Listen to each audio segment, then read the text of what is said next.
Hello and welcome to the Munro Method Clancast. I am Jason Munro. This is episode 88. Let's talk about takeaways. It's a daily post that I've written today for my clients, coming off the back of something I said. I shared a reel actually on Instagram that went a bit wild. I guess we could say it went a little bit viral with however many thousands of views, which is more than usual, 20,000 views. And it was just a daft thing about pizza. In fact, do you know what? Let's play it and I'll read it out. If you ate pizza last night and you're feeling bad about that this morning, remember, a pizza is just a hot, open cheese and tomato sandwich. Any stories you tell yourself about it being junk, crap, rubbish, bad, or unhealthy are made up. God, I made so many typos in this. By you. And if you decide to sabotage yourself today, it will be because of, another typo, your made up and untrue story. Eat the pizza, enjoy it, and get on with your life. Oh my God. I made a typo on nearly every single page of that. I'm cringing now that I've looked back at that. Fuck it, who cares? So I've done a daily post today talking about that after that reel at the weekend, where I've used a few examples, right? What is a pizza, right? A pizza is bread, cheese, and tomatoes. Yes, there's more to it than that, but not much more to it than that. So why do we get so upset about eating a pizza? Why do we think that we've done something bad? Why do we think that if we have pizza on a Friday night, we've ruined something and we then have to continue ruining it all weekend by sabotaging ourselves, by eating all the other list of foods that we put on the same list as a takeaway? I don't want to ruin takeaways for you, but we need to bring them down a peg or two. Like I kind of said in that reel, the reason that we get so hyped up about takeaways, and this applies to everything. If you've listened to any episodes where I talk about like a relationship with food or improving a relationship with food, you'll know that I always talk about putting things on a pedestal. And like I said in the last episode, like nobody is having weekend apple binges. Nobody's having weekend cherry tomato binges. We're doing it with very specific foods. We all have our own lists of what might be, well, I don't anymore, but most people have their own lists of foods that would be considered to be good or bad. And most of your foods will kind of overlap, but you'll all have your own ideas about what's really bad and what's not, and you'll react to that in various different ways. Like some people think a Chinese meal is the end of the world. Like, oh God, if I have a Chinese on Friday, I'm going to be eating like this all the way through until Monday morning. And it's ridiculous because what is a Chinese? For most people, it's chicken, rice, noodles, vegetables, and some kind of sauce. Like it's ingredients most people have in their kitchen. Yes, a couple of things that you might not have, but it's nothing to get hyped up about. The issues with takeaways are not found in the food itself. It starts with the pedestal that we place them on, right? As soon as you put something on a pedestal, you act differently around it. You change as a person. You know, chocolate is just chocolate. It's just a food.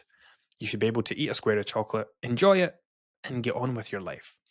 But if you think it's a bad food, it's unhealthy, it's junk, it's crap, it's rubbish, it's on that list, you have that square of chocolate and it makes you feel a certain way. And when you feel that way, that's when you start reacting. You start reacting to how you feel. So why is it that you don't have that Why is it you can eat an apple and get on with your life? Why can you eat a pear or a banana or some strawberries and, you know, oh God, I've just eaten some strawberries. I better follow that up by eating some fruit. And like, oh my God, I'm going to be eating fruit all weekend now, right through to Monday before I start over again. Sounds completely stupid when we do it from that angle. And yet, when we do it from the other direction, if I have a Chinese on a Friday, then I'm going to want to go out for a McDonald's breakfast tomorrow. Then I want to go to KFC for lunch. Then I'm going to get a pizza at night. And if I've done that on Saturday, then I might as well keep going all day Sunday. And then I'll start afresh on Monday. We only do it with very specific foods. And again, it all comes back to putting them on a pedestal. So let's bring takeaways down a few pegs to help you be able to actually enjoy them, because you're not enjoying them. If you're new to this concept, I made up this thing called the 3 parts of enjoyment. The 3 parts of enjoyment Part one is the build up. So let's stick with the takeaway example, right? It's for me, it's Thursday right now. No, it's Wednesday right now. Let's say I'm going to get a takeaway this weekend.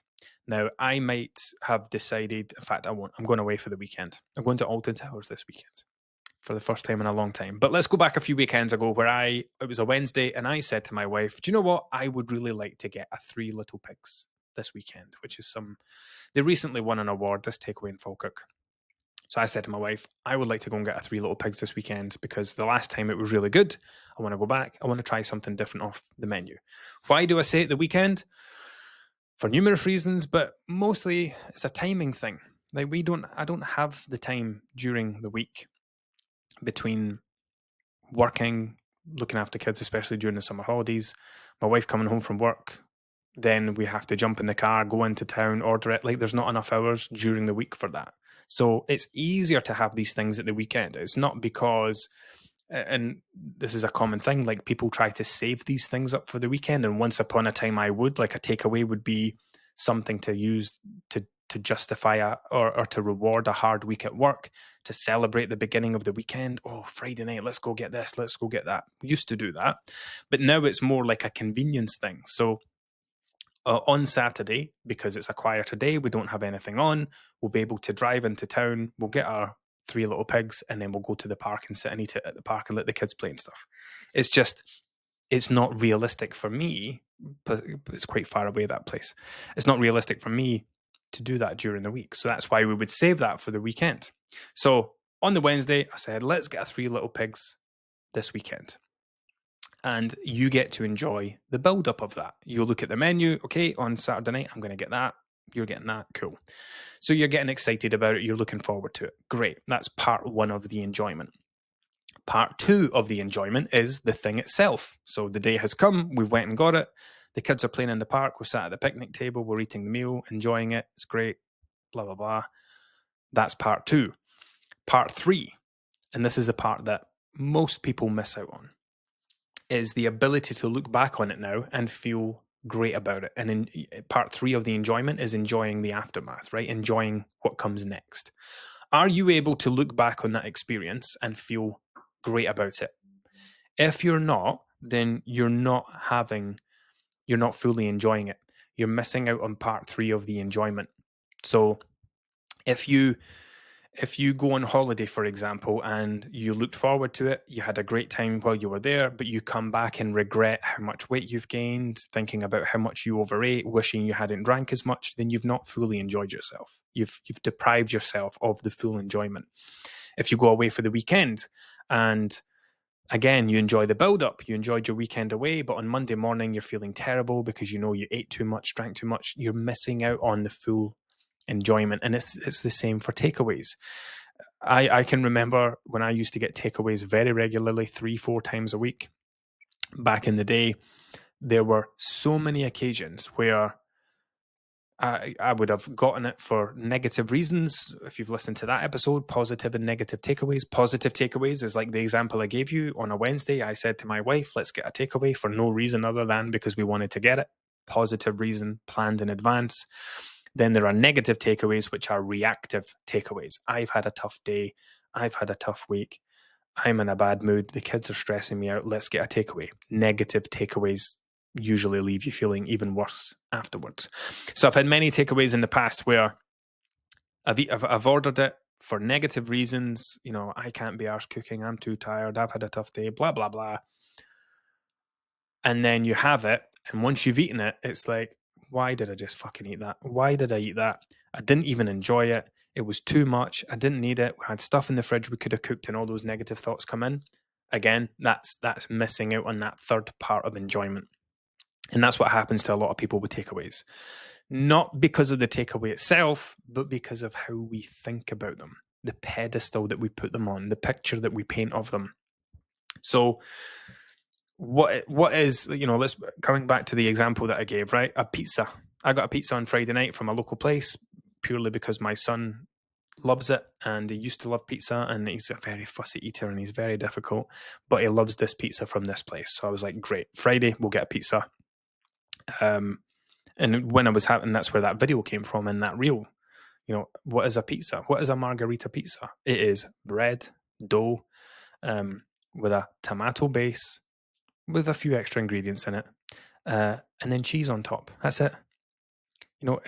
When you break it down, a pizza is a hot open cheese and tomato sandwich. And why are we getting in an absolute twist about these things, right? The problem does not lie in the pizza. The pizza isn't the problem. The problem is the way that we think about it, the way that we act around it. Because we don't just have the pizza and get on with our lives. We eat the whole pizza, or we get a pizza to ourselves, or we leave it on the kitchen worktop and keep going back to it through the night, or we save it to have for breakfast the next day, or we've ordered it from Domino's and we've not just got a pizza, we've got 2 pizzas plus 2 sides plus a dessert. So, like I said, the bread and cheese and tomatoes is not the problem. These are all ingredients that many of you will have in your fridge right now. But when we convert it into a pizza, and the attachments that we create in our mind, the pedestal that we place it on, that's when we start to think differently about it. That's when we start to feel differently about it. And that's when we start to react negatively to it. And like I said, with a Chinese, like, what is Chinese food? It is rice or noodles, maybe some egg in there, some sesame oil, and then meat of your choice, usually chicken, some vegetables, some spices, and a sauce. That's it. Stuff that you'll have 70% of those ingredients in your kitchen right now. But position it as a Chinese takeaway and all hell breaks loose. Not because of the food, because they are it's just basic simple ingredients combined together. But put it in the form of a Chinese takeaway, and your thoughts and feelings around Chinese takeaways is what makes that a different meal. It's what makes you think differently, react differently. There is no reason why you cannot enjoy a takeaway within the balance of your diet, right? And it's coming back to that balance thing again. Should you eat takeaways 3, 4, 5 times a week? Probably not, especially if you're going to be ordering things like Chinese food, pizzas, kebabs, etc. But when you're fitting it in within the balance of your diet and you have a well-balanced diet elsewhere, and the takeaway is acting as a contribution to your diet, it's not detracting from it because you already have a nutritionally poor diet, then absolutely they should be a part of your diet. I probably eat a takeaway once, not once every single week, but almost once a week, right? So Gusto now allow you to order 5 meals. So that's great because it means that my dinners are sorted from Monday to Friday now. Usually before you would only get 4 meals for a family of 4. They would end on a Thursday. Then I would have to do more thinking, Friday, Saturday, Sunday. But now it's like Gusto, Monday to Friday, usually a takeaway on Saturday. And because I'm kind to my wife and she loves a roast chicken dinner, I will try and make one of those on a Sunday for us. So generally, a Saturday would be our takeaway day, mostly because of the timing thing at the weekend, right? There's more time to kind of be, rather than just ordering, people will have a Saturday night takeaway and it'll be like from the same place that's 5 minutes from their house and they'll just pick something different from the menu.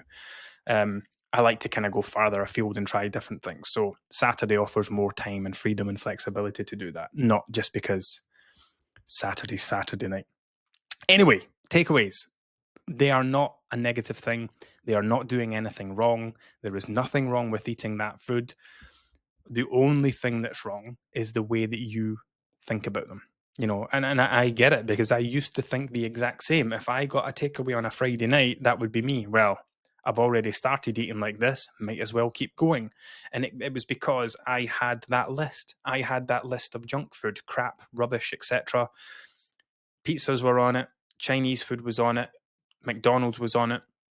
So if you go and get a Chinese on Friday, then you're going to have McDonald's, you're going to have pizza, you're going to have all those foods that you wouldn't normally have during the week and have them all over a weekend so you can start again on Monday. And that's the reason that I was a 14.5 stone version of myself and struggled to get away from it. Because that was part of, like I've spoken about many times recently, that was part of my 14.5 stone lifestyle. That was the 14.5 stone version of me. I am this weight because of various different reasons, but one of those reasons is my relationship with food, my relationship with takeaways, the way that I think about these things, the way that I react when I have these foods, the way that I sabotage myself for, now I realize, no reason whatsoever, because it was just bread, tomatoes, and cheese, or rice, noodles, chicken, and vegetables. So yeah, it's not that I want to ruin takeaways for you. You should still enjoy them. You should still get excited about ordering them, but we need to bring them down off this pedestal, because it's placing them on that pedestal that is impairing your enjoyment. You know, if you in any shape or form feel bad after doing something, you're not enjoying it. It's the illusion of enjoyment.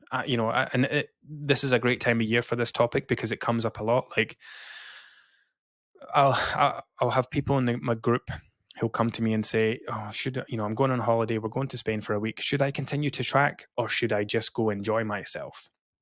Now, I will pounce on that as a conversation, because that's very much, should I keep tracking and have a well-balanced diet, or should I just go overboard in the opposite direction? That's generally what people mean when they say enjoy myself. They just don't want to come out right and say it. So we pounce on that as a conversation topic, where it would be like, okay, well, by the way, I don't think anybody should track on holiday. If you really, really, really want to, and you have a very specific goal, then fill your boots. But at the same time, by not tracking doesn't mean that you've got a free license to go and, overeat.